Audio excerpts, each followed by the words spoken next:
Hello friends, मैं अनिल कुमार आप सभी का वेलकम करता हूं हाईवे एग्ज़ाम क्लासेस पे।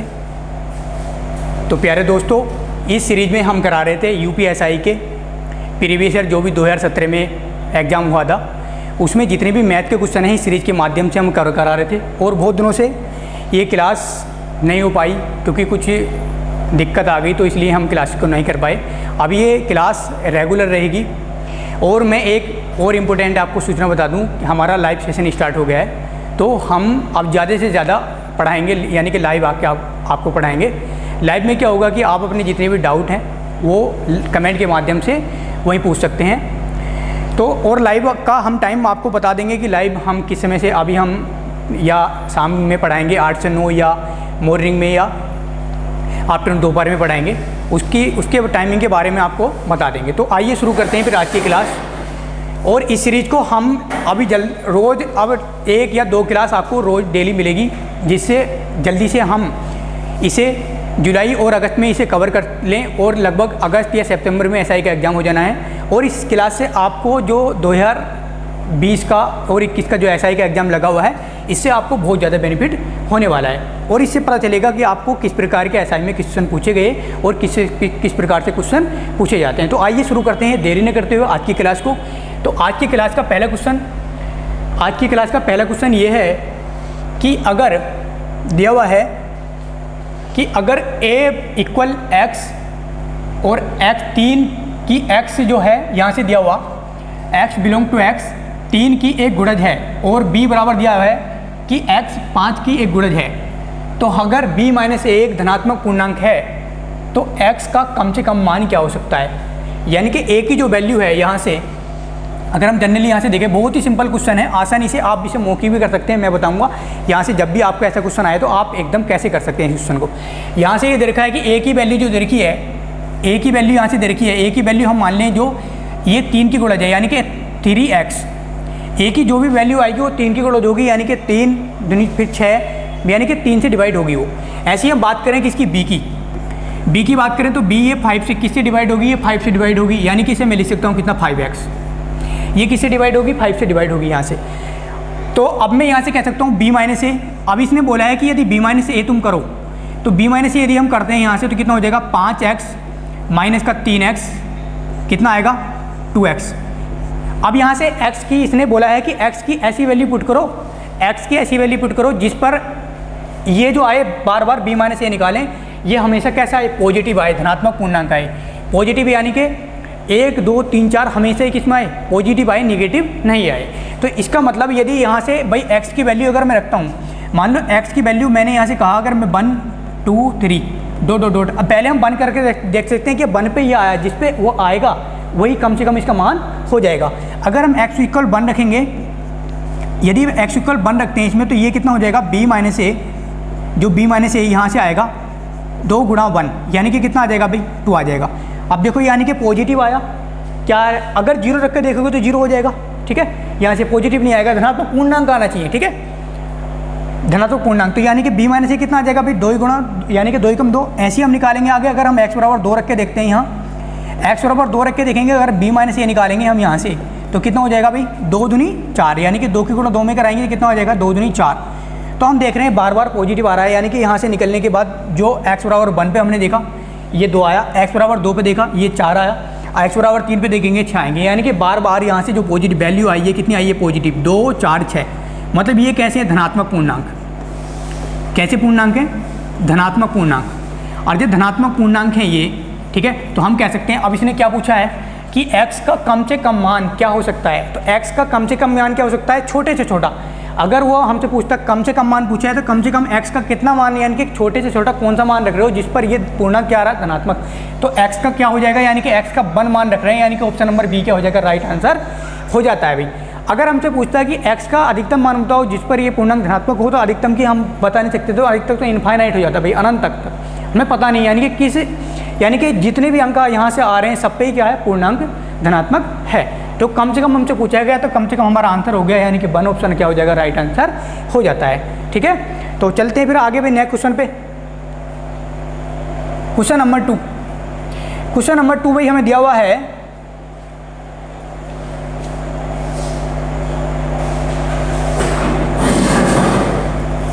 क्वेश्चन नंबर 2 हमें दे रखा है कि 24 जनवरी 2016 से 14 जून 2016 के बीच कितने दिन होंगे।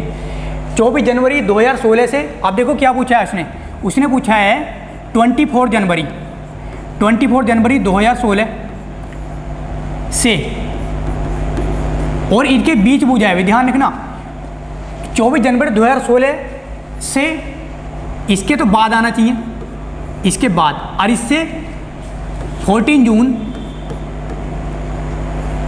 जून 2016, इससे पहले जितने भी दिन आएंगे इसके बाद निकालना है, इससे पहले जितने भी दिन आएंगे उन दिनों की हमसे संख्या पूछी गई है। तो बहुत ही सिंपल होता है, आराम से निकाल सकते हैं, ठीक है। तो भाई हमें पता है जनवरी कितने की होती है, दिनों की संख्या निकाल लें, नंबर ऑफ डेज निकाल लें हम, दिनों की संख्या यहाँ से हमें निकालनी है। अब हमें पता है कि जनवरी में कितने दिन होते हैं, जनवरी में 31 दिन होते हैं। अब 14 यानी कि 24 जनवरी तक पहले से उसने बात कर दी है, यानी कि 24 जनवरी की बात का हमें बताना है। तो जनवरी में अगर 31 दिन होते हैं तो दिन कितने बचे, अगर 24 निकाल दिया जाए तो कितने बचेंगे, 7 दिन बचेंगे। उसके बाद अगर बात करें हम, देखो 2016 आया है, और 2016 क्या है, एक लीप ईयर है, क्या है भाई, एक लीप वर्ष है, लीप ईयर। और जब भी कोई लीप ईयर होता है, ठीक है, लीप ईयर की पहचान कैसे करते हैं, यानी कि वो 4 से डिवाइड हो जाना चाहिए, वो लीप ईयर होता है। और 4 से डिवाइड होने का रूल तुम जानते हो, लास्ट के 2 अंक, ठीक है, लास्ट की 2 डिजिट अगर 4 से डिवाइड हो जाती है तो हम चेक कर लेते हैं कि वो लीप ईयर है या सिंपल ईयर है। तो लीप ईयर है 2016, यानी कि जो फरवरी होगी कितने की होगी, 29 की होगी फरवरी। उसके बाद मार्च पर आ जाते हैं, मार्च 31 का होता है, अप्रैल 30, मई 31, और उसके बाद जून, और जून की 14 जून से पहले की बात करिए, यानी कि जून कितने लेंगे, जून के लेंगे हम 13 दिन, यानी कि इससे पहले की बात कर रहा है, इनके बीच की बात कर रहा है, इन्हें सबको ऐड कर लेंगे, और सबको ऐड करते हैं तो कितना हो जाएगा, 3 और 1 4, 4 और 1 5, 5 और 9 14, और 14 कितना बन जाएगा अभी 7, तो 7 4 21, हाथ से लगे 2। और भाई यहाँ से अगर हम देखें ऑप्शन में 141, यानी कि अगर सबको आपको पूरा जोड़ने की ज़रूरत नहीं है, पूरा जोड़ने की ज़रूरत नहीं है। हमने देखा लास्ट में इकाई अंक पर अगर तुमने सही करा है, पहली बात तो जो भी हमने कंसेप्ट लगाया है, अगर आपको भरोसा है कि हमने जो कंसेप्ट लगाया बिल्कुल सही लगाया है, तो इसके बाद आपने देखा यूनिट प्लेस पर एक ही नंबर आया है, तो यानी कि ऑप्शन नंबर हमारे क्या हो जाएगा, बी राइट आंसर हो जाएगा। यानी कि इसमें दिन जो होंगे वो कितने हो जाएंगे, 141 हो जाएंगे, ठीक है। तो यानी कि इसमें सबको ऐड करने की जरूरत नहीं है, सिर्फ हमने देखा कि इकाई अंक पर यूनिट पर एक ही आया है, तो सिर्फ एक ही ऑप्शन में है, तो ऑप्शन नंबर हमारे बी में है, तो बी क्या हो जाएगा, हमारा राइट आंसर हो जाता है अभी, ठीक है। तो यानी कि इसमें दिन कितना आ जाएंगे, 24 जनवरी 2016 के बाद और 14 जून 2016 से पहले दिनों की संख्या कितनी हो जाएगी, 141 हो जाएगी। ऑप्शन नंबर बी क्या हो जाएगा, हमारा राइट आंसर हो जाता है, ठीक है। आगे चलते हैं भाई,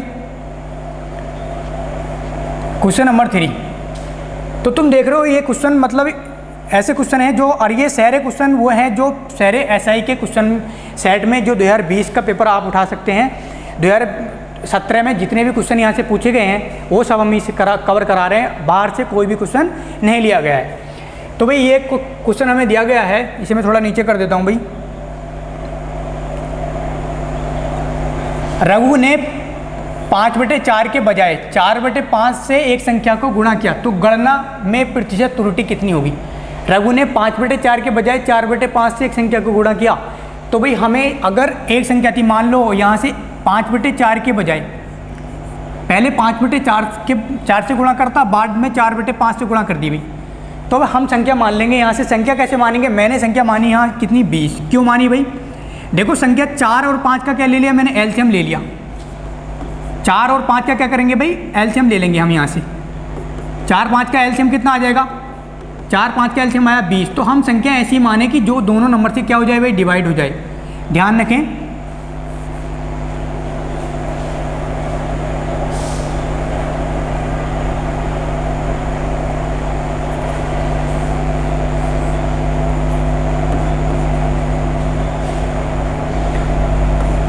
चार और 5 का हमने एलसीएम लिया यहाँ से, क्योंकि मैंने 20 डायरेक्ट ऐसे लिए कह दिया, क्योंकि 4 और 5 का क्या ले लिया भी मैंने, एलसीएम ले लिया, और 4 5 का एलसीएम कितना निकल गया, 20।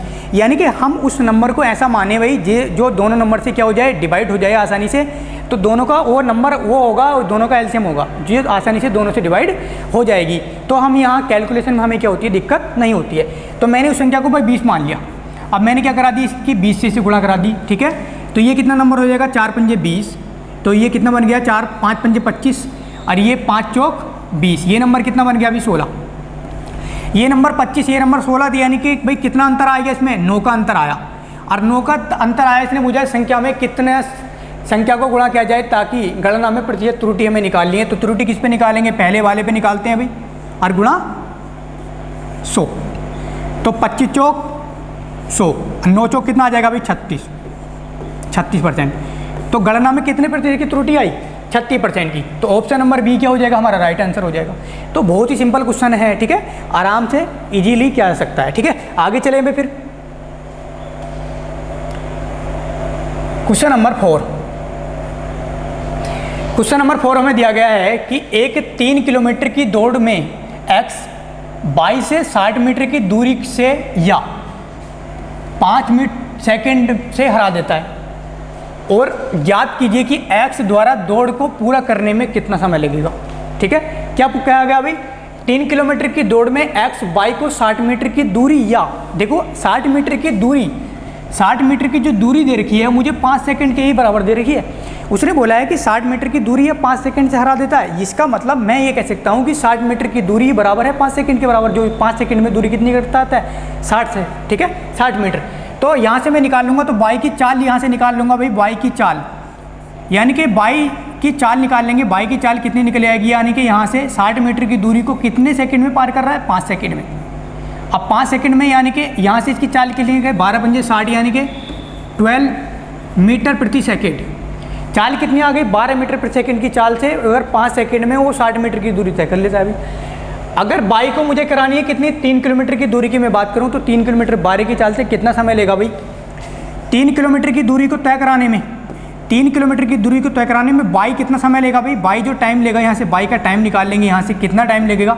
अब देखो ये मीटर प्रति सेकंड में है और ये किलोमीटर में दे रखा है, तो मैं इसे कितना लिख सकता हूँ, 3000 मीटर। 1 किलोमीटर में कितने मीटर होते हैं, 1000 मीटर, तो मैं इसे लिख सकता हूँ 3000 मीटर। और बटे में कितने की चाल से, 12 की चाल से, तो इसे कट कर लेंगे भाई, 6 दूनी 12 और 6 पंजे 30, कितना आ जाएगा भाई 250। कितना निकल के आया, 250, यानी कि 250 सेकंड ले रहा है भाई 3 किलोमीटर की दूरी को तय करने में।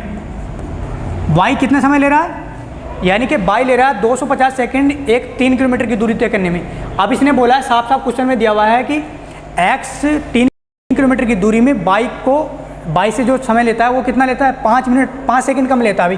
तो एक्स कितना समय लेगा भाई, 3 किलोमीटर की दूरी को तय करने में एक्स कितना समय लेगा इससे, तो भाई 5 सेकंड कम लेगा, यानी कि 250 में से 5 सेकंड कम ही 5 सेकंड निकाल देंगे, यहाँ से कितना आ जाएगा 245 सेकंड। कितना आंसर आ जाएगा भाई 245 सेकंड। तो हमारा आंसर कितना आ जाएगा 245। तो ऑप्शन नंबर क्या हो जाएगा भाई 245, यानी कि ऑप्शन नंबर 1 क्या हो जाएगा, राइट आंसर हो जाएगा। तो देख रहे हो कितने आसान से कितने इजीली किस प्रकार के क्वेश्चन पूछे गए हैं। ठीक है, तो आप आराम से एसआई में आपके भी बिल्कुल ऐसे ही क्वेश्चन आने वाले हैं, बस ज़रूरत है कि हम इनकी प्रैक्टिस करके आएँ, ज़्यादा से ज़्यादा प्रैक्टिस करें। ठीक है, जिससे कि हम अच्छे से अच्छा स्कोर कर पाएँ, और अच्छे से जितनी ज़्यादा हमारी प्रैक्टिस होगी इतने से हम आसानी से क्वेश्चनों को सोल्व कर पाएंगे। ठीक है, और ये क्वेश्चन बड़े नहीं हैं, देखो जब मैं आपको समझाता हूँ, चीज़ें सोल्व कराता हूँ तो थोड़े सब चीज़ बताना पड़ता है, इसलिए थोड़ा ये कैलकुलेशन ज़्यादा आपको दिखती है। जब आप खुद अपने आप से क्या करते हो, जब इसे खुद अपने आप से सोल्व करोगे और इसे इतनी लैंग्वेज में लिख करके बहुत छोटे से एक ही लाइन में आप इसका आंसर निकालोगे, ठीक है, वो एक आपका अलग अंदाज होगा। जब भाई मैं यहाँ से बताता हूँ, अगर मैं आपको नहीं बताऊँगा पूरी डिटेल में ये, तो आपके समझ में नहीं आएगा और आप नहीं कर पाएंगे। ठीक है, आगे चले भाई, आगे चलते हैं फिर क्वेश्चन नंबर 5। क्वेश्चन नंबर 5, और मैं पूरा कोशिश करता हूँ भाई आपको मतलब सॉल्यूशन का अच्छे से अच्छा बेस्ट से बेस्ट मेथड बताऊँ, जिससे आप जल्दी से आसानी से उसे कर पाएँ। तो भाई देखो, दो संख्याओं का योग दे रखा है हमें कितना, 50। दो संख्याओं का योग 50 है। दो संख्याओं का लघुत्तम समावर्तक और महत्तम समावर्तक 180, एलसीएम दे रखा है भाई कितना 180, और एचसीएफ कितना है, एलसीएम को बोलते हैं लघुत्तम समावर्तक भाई, और एचसीएफ को बोलते हैं महत्तम समावर्तक भाई। ठीक है, एलसीएम और एचसीएफ हमें दे रखा है यहाँ से। ठीक, तो हमें निकालना है इनके व्युत्क्रमों का योग, संख्याओं के व्युत्क्रमों का योग। तो संख्या हम मान लें, यदि मैंने माना एक संख्या मैंने x मान ली और दूसरी संख्या कितनी मान ली भाई, मैंने y मान ली। मैंने फर्स्ट संख्या x मानी और सेकंड संख्या क्या मान ली भाई, y। दो संख्या मैंने, अब यहाँ से इसने बोला है कि दो संख्याओं का योग कितना है, 50। दो संख्या को योग 50 है, यानी कि x + y इक्वल कितना भाई 50। अब आगे क्या दे रखा है, लघुत्तम समवर्तक और महत्तम समवर्तक यहाँ से दे रखे हैं भाई। एक चीज़ हमने पढ़ा था क्या, पहली संख्या गुणा दूसरी संख्या, पहली संख्या गुणा दूसरी संख्या बराबर HCF गुणा LCM। LCM कितना दे रखा है भाई 180। देखो एक फॉर्मूला होता है, मैं बता दूं, पहली संख्या x है गुणा दूसरी संख्या y है। अगर मैंने पहली संख्या गुणा दूसरी संख्या मान रखी है तो ये फॉर्मूला होता है LCM मल्टीप्लाई HCM। ठीक है, इस पे हर बार कोई से भी सेट में उठा लो आप, एक क्वेश्चन जरूर आया इससे, क्योंकि इसे ज़्यादा ध्यान रखें। पहली संख्या गुणा दूसरी संख्या बराबर LCM गुणा HCF होता है। तो यहाँ से हम देखें पहली संख्या यानी कि ये हो जाएंगी x y, यहाँ से गुणा करते हैं, ये कितना HCF कितना दे रखा है, 5 दे रखा है। इनकी आप गुणा भी कर सकते हैं या ऐसे भी रहने दें, इनकी गुणा कर लेंगे तो कितना हो जाएगा, 18 पंजे कितना हो जाएगा 90।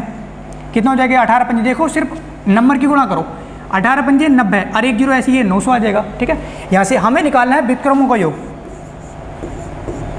व्युत्क्रमों का योग।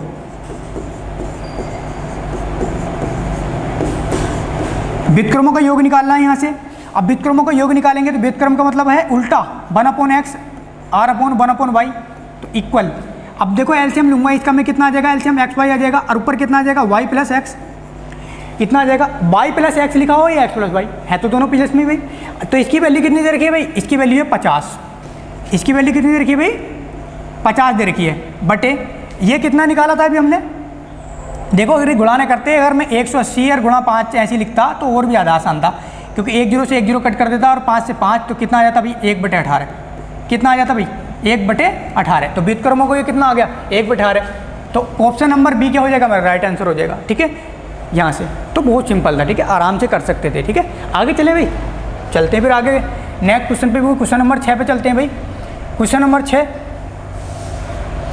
नंबर 6 दे रखा है कि 3 मिश्रण की बराबर मात्रा में पेट्रोल और मिट्टी के तेल, ये 2:3, 4:3 और 6:1 के अनुपात में है। अगर तीनों को एक साथ मिलाया जाता है तो आखिरी मिश्रण में पेट्रोल और मिट्टी के तेल का अनुपात पूछा है अभी तीसरे वाले में। इन्हें सबको मिला दिया गया किसी एक पात्र में। तीनों को एक चीज़ मैं बता दूं, कोई भी अगर तुम्हें कोई भी धन, कोई भी संपत्ति, ठीक है, तो किसी भी कितने भी पर्सन के बीच बांटी जाए, ठीक है, वो अलग अलग रेशियो में, हम रेशियो में अलग पर संपत्ति अलग अलग रेशियो में बांट दें, उसे कितनी भी रेशियो में बांट दें किसी, ठीक है, किसी भी पर्सन के बीच, पर उनकी जो मात्रा रहेगी वो तो समान रहेगी। तो यहाँ से जो मात्रा जो समान रहेगी वो समान रहेगी। तो बस इसी चीज़ को देख के चले। यहाँ से अगर मैं बात करूँ पहले पात्र में, फर्स्ट में कितनी मात्रा दे रखी है भाई 2:3। किसकी, पेट्रोल और मिट्टी का तेल, पेट्रोल और डीजल। मैं पेट्रोल डीजल लिख देता हूँ यहाँ से फर्स्ट वाले में। और सेकंड वाले में भाई, सेकंड वाले में पेट्रोल और रेशियो डीजल कितना रेशियो दे रखा है भाई 4:3। और तीसरे वाले में भाई, जो थर्ड वाले में पेट्रोल और डीजल का रेशियो दे रखा है अभी कितना 6:1। अब मुझे बताओ, देखो जनरल सी मैंने अभी जो बात बताई है, अगर कोई भी धन या कोई भी संपत्ति, कोई भी क्वांटिटी मात्रा दे रखी है, उन्हें कितनी पर्सन के बीच बांटो और किसी भी रेशियो में बांटो। रेशियो में चाहे कितने भी बांट लो, किसी को ज़्यादा दे दो किसी को कम, तो संपत्ति तो क्या रहेगी भाई, वो जो क्वांटिटी रहेगी मात्रा वो तो बराबर रहेगी। तो कहने का मतलब है, अगर ये इसे देखूँ मैं, ये कितनी क्वांटिटी है यहाँ से, ये कितनी है भाई 5, ये कितनी है यहाँ से 7, ये कितनी है भाई 7। तो यहाँ यानी कि ये जो मात्रा ये मैंने पहले वाले बर्तन में अलग रेशियो में बांट दी और सेकंड वाले में अलग रेशियो में मैंने बांटी और थर्ड वाले में अलग रेशियो में, पर मात्रा तो बराबर होनी चाहिए। कहने का मतलब अब मुझे मात्रा बराबर करनी पड़ेगी। मात्रा बराबर करने के भाई मात्रा कैसे बराबर करेंगे, इसमें मैं 7 से गुणा कर दूँ, ये 35 हो जाएगा, इसमें 5 से गुणा कर दूँ, ये 35 हो जाएगा, और इसमें 5 से गुणा कर दूँ, ये 35 हो जाएगा ना भाई, क्योंकि मात्रा मुझे बराबर करनी पड़ेगी। जैसे ही मैंने मात्रा बराबर करी तो ये कितना हो गया, देखो 7 से गुणा करिए कितना आ गया 14 रेशियो कितना हो जाएगा 21, क्योंकि 5 तो पहले ऑलरेडी था, इसमें 5 से गुणा करिए कितना हो जाएगा 5 चौक 20 रेशियो कितना भाई 15, ये कितना हो जाएगा 5 चंग 30 रेशियो 5 हो जाएगा ना भाई। बस सिंपल था। हम तीसरे वाले में मिलाने की बात कर रहे हैं किसी, ठीक है, फोर्थ वाले में या किसी भी मान सकते हो यहाँ से, या जिसमें भी मिलाया जा रहा है वो बाद में इनका रेशियो कैसे करेंगे। देखो पेट्रोल ये था, पेट्रोल क्या कर लो, ऐड कर लो, 30 और 20 50, 50 और 10 60 64, ठीक है 64। बहुत ही सिंपल क्वेश्चन है, ऐसे क्वेश्चन बहुत सिंपल होते हैं, ठीक है। अगर इसे आप बेसिक से करते हैं तो बहुत लेंदी होता है, ठीक है। तो ये एक तरीका है, मतलब बहुत आसानी से आप कर सकते हैं। ये देखो ये जोड़ लेंगे भाई 15 6 21 और 21 21 कितना हो गया भाई 42, ठीक है। 21 21 कितना हो गया 42। तो किस रेशियो में बांटी गई है, ये भी 5 है भाई, ये 6 नहीं है भाई 5 है ये, ठीक है। मैं सही से लिख देता हूँ, ये धोखे से बन गया, ये 5 की 5 है ये, ठीक है, ये 6 सा लग रहा है, ये 5 है भाई, ठीक है। क्यों, यहाँ से 5 रेशियो 5, ठीक है, एक की गुणा करें तो ये 5 है भाई। 15 और 6 21, ये ठीक है 20 हो गया, 15 5, और ये कितना बन गया भाई 21, यानी कि ये बनेगा 41। कितना बनेगा अभी 41, तो रेशियो कितना आ गया 64 रेशियो 41, यानी कि ऑप्शन क्या आ गया हमारा, ऑप्शन नंबर 1, यानी कि ऑप्शन नंबर 1 क्या हो जाएगा हमारा राइट आंसर हो जाता है। तो इस प्रकार से आप आसानी से कर सकते थे। ठीक है, आगे चले भाई।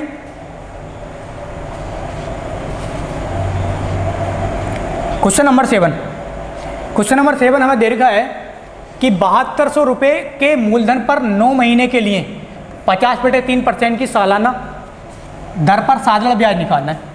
साधारण ब्याज निकालना है। साधारण ब्याज की तो वैसे ही आपको शॉर्ट ट्रिक की जरूरत, इसमें तो वैसे भी शॉर्ट ट्रिक होती है क्योंकि सिंपल फॉर्मूला होता है। साधारण ब्याज बराबर क्या होता है फॉर्मूला हम जानते हैं। साधारण ब्याज बराबर होता है भी क्या, पी मूलधन गुणा दर और गुणा समय और बटे 100। तो सिंपल होता है अभी यहाँ से आप देखो पी कितना दे रखा है अभी 7200, पी 7200 दे रखा है, गुणा दर कितनी दे रखी है 50/3 और गुणा समय कितना दे रखा है 9 महीने। बस ध्यान रखना ये माह में दे रखा है, हमें वर्ष बनाना पड़ेगा क्योंकि सालाना की बात कर रहा है वो। ठीक है, यानी कि वर्ष की बात कर रहा है। सालाना बनाने के लिए क्या करेंगे भाई 12 से भाग कर देंगे और बटे में कितना 100, 2 0 से 2 0 कट करेंगे और 12 चंग 72 और 3 दूनी कितना हो जाएगा 6, 9 पंजे 45 दूनी 90, कितना आ जाएगा भाई 9 पंजे 45 दूनी 90 और 1 0 ऐसे लगा दे 900। तो बहुत सिंपल था, 900 आ गया भाई, यानी कि ऑप्शन नंबर क्या आ गया हमारा राइट आंसर हो गया। ऐसा ही तो ये ठीक है, इसकी कोई सिंपल शॉर्ट ट्रिक नहीं होती, अपने आप में ही फॉर्मूला ही इसका शॉर्ट ट्रिक है। ठीक, आगे चलते हैं भाई फिर क्वेश्चन नंबर 8। क्वेश्चन नंबर 8 हमें दिया गया है, ये देखा अभी देखो यहाँ से, अगर एक चीज़ मैं बता दूँ, अब तुमने देखो जनरली हम पढ़ के आते हैं कि कोई भी नंबर अगर इस प्रकार से रिपीटिंग में चल रहा है जैसे 0.63 और 63, उस नंबर की रिपीटिंग हो रही है, डॉट आगे ऐसी करके, फिर आगे भी ऐसी है भाई 0.37 37 और इसी नंबर की रिपीटिंग हो रही है और 0.80 और डॉट 80, मतलब इस प्रकार से नंबर की क्या हो रही है रिपीटिंग हो रही है। जब इस प्रकार से इसी नंबर की रिपीटिंग उसी नंबर की, यानी कि 6 आया 3 आया फिर 6 आया फिर 3 आया उस नंबर से, तो इसे मैं इस प्रकार से लिख सकता हूँ भाई कितना 63। ठीक है, इसे कितना लिख सकता हूँ 63 के ऊपर क्या लिख देंगे बार लिख देंगे भाई, कितना इसके ऊपर बार लगा देंगे, इतना हो जाएगा। यानी कि अभी इसे मैं इतना लिख सकता हूँ, ऐसे ही इसे लिख सकता हूँ भाई कितना 37, इसके ऊपर बार लगा देंगे।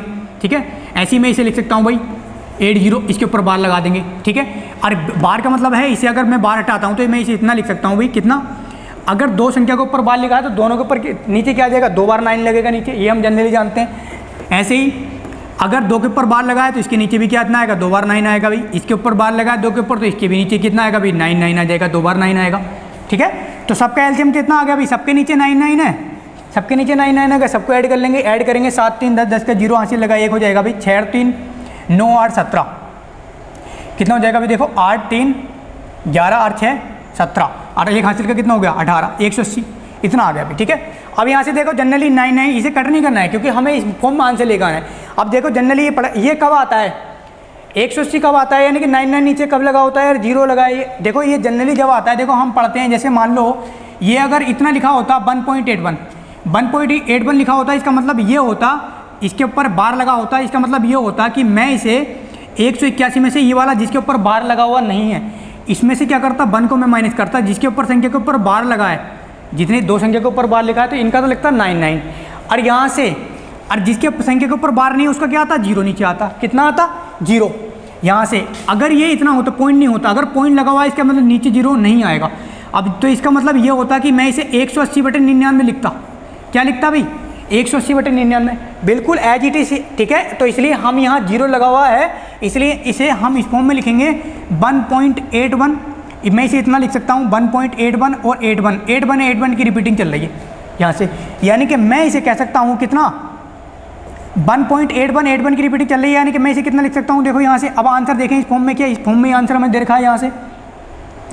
अब भाई आंसर देखेंगे हम कि हमें किस फॉर्म में आंसर दे रखा है 1.81 यानी कि 1.8 तो आया, पर इसके आगे 81 रिपीटिंग चल रहा है, तो हम कितना लिख सकते हैं भाई, जब कोई भी नंबर ज़्यादा आगे तक जाता है तो मैं इसे इतना से लिख सकता हूँ 1.82 लिख सकता हूँ ना, यानी एक नंबर बढ़ा कर लिख देते हैं, यानी कि ऑप्शन नंबर क्या हो जाएगा बी हमारा राइट आंसर हो जाता है। तो इस प्रकार के नंबर को हम इस प्रकार भी लिख सकते हैं, ध्यान रखें, क्योंकि हम बार वाले क्वेश्चनों से हम जानते हैं, और मैंने बार वाले जितने भी मैंने सारे क्वेश्चन कराए हुए हैं एक वीडियो में, अगर आपने नहीं देखी है तो इसके लिए आप वो वीडियो भी जरूर देख लें, क्योंकि ये SI के एग्जाम में एक या दो क्वेश्चन इस प्रकार का आने वाला है। ठीक है, आगे चलें। ये क्या हो जाएगा, हमारा राइट आंसर हो जाएगा, यानी ऑप्शन नंबर बी हमारा राइट आंसर हो जाता है। आगे चलते हैं भाई।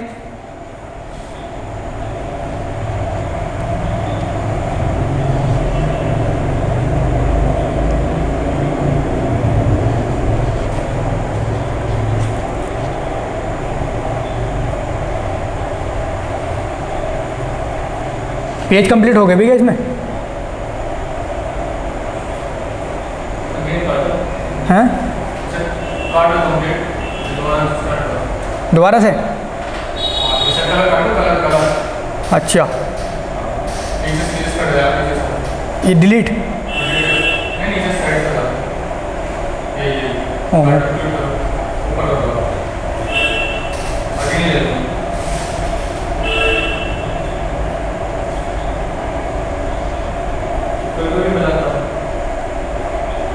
चलो जी, क्वेश्चन नंबर देखते हैं। क्वेश्चन नंबर 9, क्वेश्चन नंबर 8 तक हम कर चुके हैं। क्वेश्चन नंबर 9 दिया हुआ है कि अगर एक वस्तु की लागत, हमें दिया हुआ है भाई क्वेश्चन, अगर एक वस्तु की लागत मूल्य पर 20 का लाभ 20% होगा भाई, ठीक है, 20% कर लें इसे। ये कितना है, 20%। 20% का अगर एक वस्तु की लागत मूल्य पर 20% का लाभ है, 20% का लाभ है, तो इसकी बिक्री मूल्य पर लाभ की प्रतिशत गणना करनी है।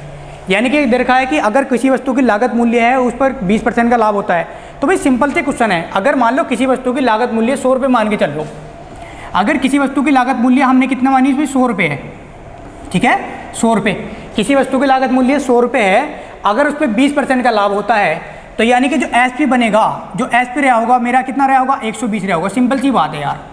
अगर मान लो 20% का तुम्हें क्या हो रहा है, प्रॉफिट, 20% का तुम्हें प्रॉफिट है, 20% का प्रॉफिट कब होगा, ठीक है, 20% का प्रॉफिट जो होगा, जो एसपी मेरा 120 रुपये होगा, ठीक है। अब यहाँ से पूछा है कि बिक्री मूल्य पर प्रतिशत गणना करो लाभ की, बिक्री मूल्य पर निकालना है, तो लाभ क्या होता है भाई, लाभ होता है एसपी माइनस सीपी। लाभ कितना होता है, लाभ होता है, लाभ परसेंटेज तुम्हें निकालना है एसपी माइनस सीपी। एसपी कितना दे रखा है भाई, एसपी दे रखा है हमें कितना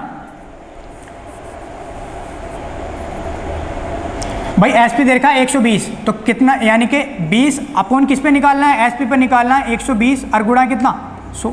तो बहुत सिंपल क्वेश्चन था। 20 छंग कितना होता है 120, और ये कितना हो जाएगा 100/6, और 100/6 का मतलब कितना होता है 16.66, कितना आ जाएगा 16.66%, यानी कि ऑप्शन नंबर सी क्या हो जाएगा, राइट आंसर हो जाएगा, ठीक है। आगे चलें, क्वेश्चन नंबर 10, क्वेश्चन नंबर 10 दिया रखा है भाई, बसप्पा गाँवों में, बसप्पा ने, कोई बसप्पा है भी गाँव में रहता है, बसप्पा ने गायों और, ये गाय भाई, ठीक है, गायों और मुर्गियों की निश्चित संख्या के साथ एक छोटी सी झोपड़ी में रहता है। बसप्पा कुछ गायों और मुर्गियों के साथ एक छोटी झोपड़ी में रहता है। अगर सिरों की कुल संख्या 12 है, सिरों की संख्या कितनी है 12, और पैरों की कुल संख्या कितनी है भाई 90 है, तो हमें बताना है मुर्गियों की संख्या, ठीक है, मुर्गियों की संख्या। तो मैंने इस प्रकार के क्वेश्चन वीडियो में सीखे सवाल कराए हुए हैं, बहुत कुछ शॉर्ट ट्रिक के माध्यम से। इसकी ट्रिक क्या होती है, बहुत शानदार ट्रिक होती है इसकी, ठीक है, आप बेसिक भी कर सकते हैं, बेसिक से थोड़ा समय लग जाता है, ठीक है।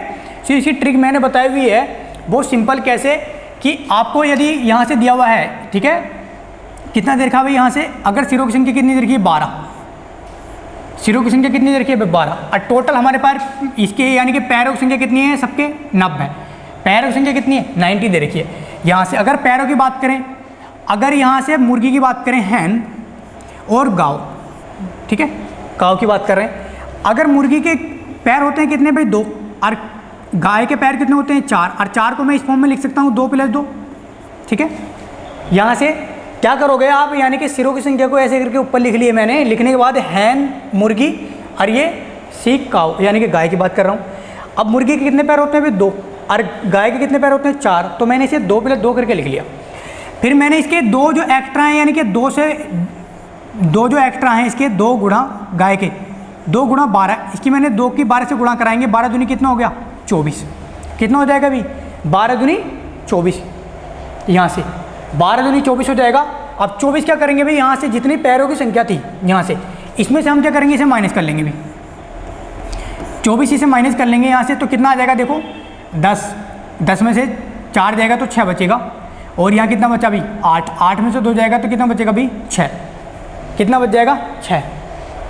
तो भाई ये इस हिसाब से तो गलत आएगा, इसने शायद गलत, ये नंबर 90 नहीं है भाई हिसाब से, तो ये 90 नहीं है, ये शायद गलती है भाई इसमें। अगर 66 आ जाएगा फिर तो ये गलत आ जाएगा, क्योंकि सिर तो भाई पैर तो हो गए बहुत सारे, सिर रह गए कम।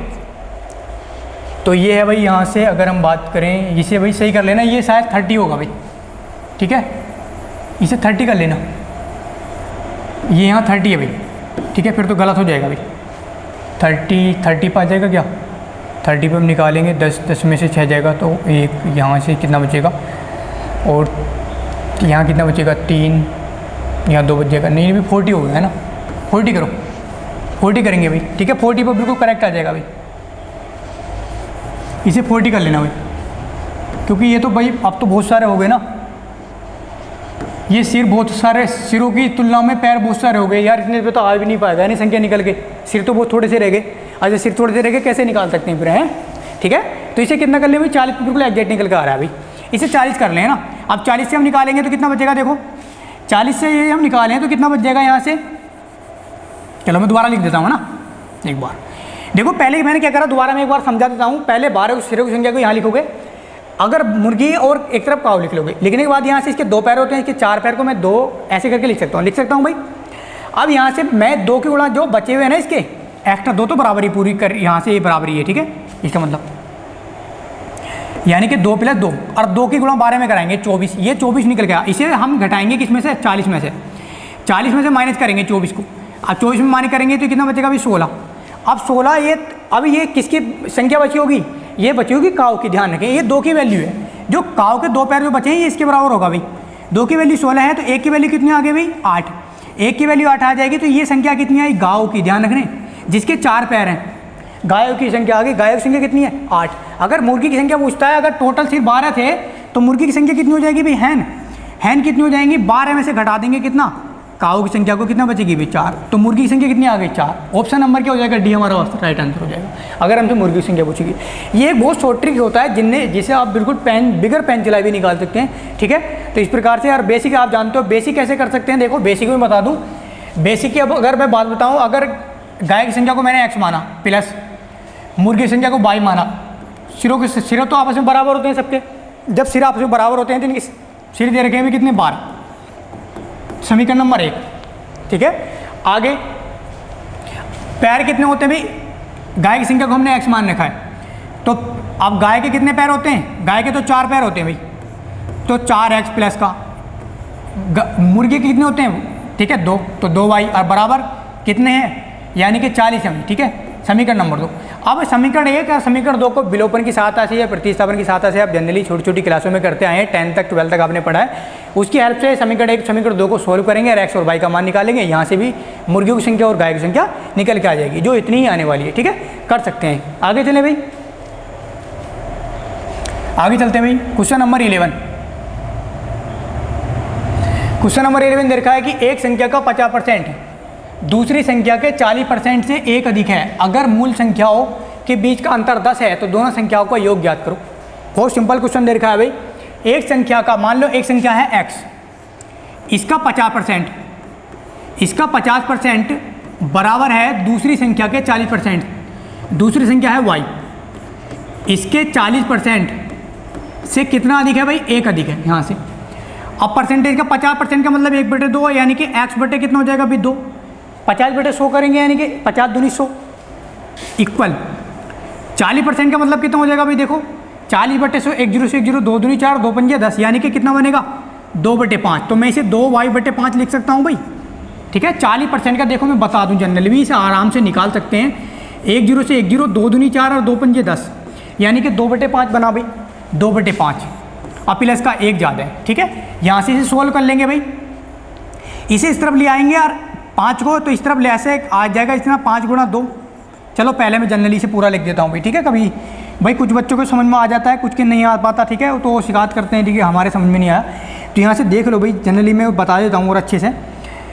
तो x/2 और इसे मैं इस तरफ ले आऊँगा तो ये माइनस में आ जाएगा भाई 2y बटे कितना 5 और इक्वल कितना भाई 1, यहाँ से आप देखो एलसीएम कितना आएगा इसका निकल करके, यहाँ से 5 और 2 का एलसीएम 1 नंबर है, सम 1 नंबर भी सम है, तो इनकी गुणा ही इनका एलसीएम होगा, 5 दूनी 10 आ गया भाई। और 2 से 10 कितनी बार डिवाइड होता है? 2 पंजे 10, यानी कि 5x माइनस का 5 से कितनी बार डिवाइड होता था? 5 दूनी 10, तो 2 के गुणों पर करते हैं, यानी कि 2 दूनी 4y। अब बराबर कितना भाई? 1, यानी कि मैं इसे इक्वेशन को लिख सकता हूँ आगे कितना? 5x माइनस का 4y बराबर कितना भाई? ये 10 उधर जाके गुणा में हो जाएगा, समीकरण नंबर 1 हो गई भाई। क्या हो गई? समीकरण नंबर 1। अब यहाँ से दे रखा है कि दोनों की मूल संख्याओं का अंतर, दोनों की मूल संख्याओं का अंतर दे रखा है इन्होंने 10, तो दोनों की मूल संख्याओं का अंतर यानी कि y माइनस एक्स लिखेंगे। भी ध्यान रखना, अगर x माइनस वाई लिखोगे तो ये माइनस में आएगा, ठीक है, इसे करके भी देख सकते हैं। यहाँ से लिखेंगे हम y माइनस एक्स इक्वल कितना? अंतर, मूल संख्याओं में अंतर। समीकरण नंबर कितने हो गए? 2। अब देखो यहाँ से, अब हम जनरली जानते हैं कि एक विलोपन विधि होती है, तो विलोपन विधि में इनके कोफिशिएंट इक्वल कर लेते हैं। कोफिशिएंट इक्वल करने के बाद डिवाइड कर देते हैं, या सब्ट्रैक्ट कर देते हैं, या ऐड कर देते हैं, तो वहाँ से कैंसिल हो जाता है और एक की वैल्यू हम निकाल लेते हैं। इसका अगर कोफिशिएंट में बराबर करूँ यहाँ से, तो मैं इस 5 से मल्टीप्लाई कर लूँगा इसमें। अगर 5 से मल्टीप्लाई करूँगा तो ये कितना हो जाएगा? अभी 50 हो जाएगा। इसके नीचे इसे लिख दो 5x और माइनस का 4y, अब बराबर कितना भाई? 10। अब मैंने क्या कर दिया? अभी इसे ऐड कर दिया, क्योंकि ऐड क्यों करा? क्योंकि ये x वाले, क्योंकि एक विषम सम है, यानी कि एक माइनस का साइन है, एक प्लस का, ये कैंसिल हो जाएंगे भाई। 5y में 4y निकालेंगे, y बचेगा और कितना आ जाएगा? 60। 50 और 10 कितना हो गया? 60। y का मान 60 आ गया। अब y का मान किसी भी समीकरण में रख दो। अगर मान लो मैं इसमें रख देता हूँ, कौन सी वाली में? इसमें रख दोगे, ये समीकरण नंबर इसमें रख देता मैं y minus 5 y minus x बराबर, तो यहाँ से x की वैल्यू निकल के आ जाएगी भाई। x की वैल्यू देखो कितनी निकलेगी यहाँ से, तो ये आ जाएगा निकल करके भाई y की वैल्यू 60 माइनस का 50, तो कितना आ जाएगा? y बराबर भाई x बराबर 10 आ गया निकल के, कितना? 10। जो x का मान है कितना निकल के आ जाएगा? 10 आ जाएगा भाई, ध्यान रखें। x का मान कितना आ गया? 10।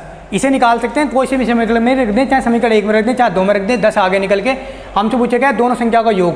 अब दोनों संख्या का एक योग यहाँ से पूछा है, तो भाई कितना आ जाएगा? दोनों संख्या का योग निकाल दें यहाँ से, तो दोनों संख्या का योग निकालेंगे यहाँ से 10 ही आएगा। भी देखो एक बार चेक कर लेते हैं इसे, ये कितना हो जाएगा भाई? यहाँ से देखो y माइनस का इसमें रखेंगे, इक्वल कितना था हमारा यहाँ से? 10। y माइनस का 10, y माइनस का x और इक्वल कितना था? 10 यहाँ से। तो हम यहाँ रखेंगे किसका? y का मान, y का मान 60 माइनस का x और इक्वल कितना? 10 यहाँ से। माइनस का x इक्वल कितना? 10, और उधर जाकर के 60 किसका बनेगा? माइनस का, ये प्लस का है, तो माइनस का कितना आ जाएगा भाई? 60 में से 10 जाएगा तो फिर 50 बनेगा भाई। इसका मान कितना आएगा? 50 आएगा भाई, ठीक है। ये 10 है, हमने गलत लिख दिया 50, कितना है? 10 है भाई। कितना आएगा? जो x का मान 50 आएगा, और दोनों का योग पूछा है, दोनों का योग पूछा है तो योग जो कर देंगे भाई। पहले का मान कितना है? x प्लस वाई हमसे पूछा गया है, यानी कि 50 प्लस 60, तो 50 प्लस 60 कितना आ जाएगा भाई? 110। कितना आ गया भाई? 110, यानी कि ऑप्शन नंबर सी क्या हो जाता है? हमारा राइट आंसर हो जाता है, ठीक है। तो इस प्रकार से आप आसानी से निकाल सकते हैं। आगे चले भाई, क्वेश्चन नंबर 12। क्वेश्चन नंबर 12 हमें दे रखा है भाई कि एक एक्सप्रेस ट्रेन, थोड़ा सा ऊपर कर लेता हूँ,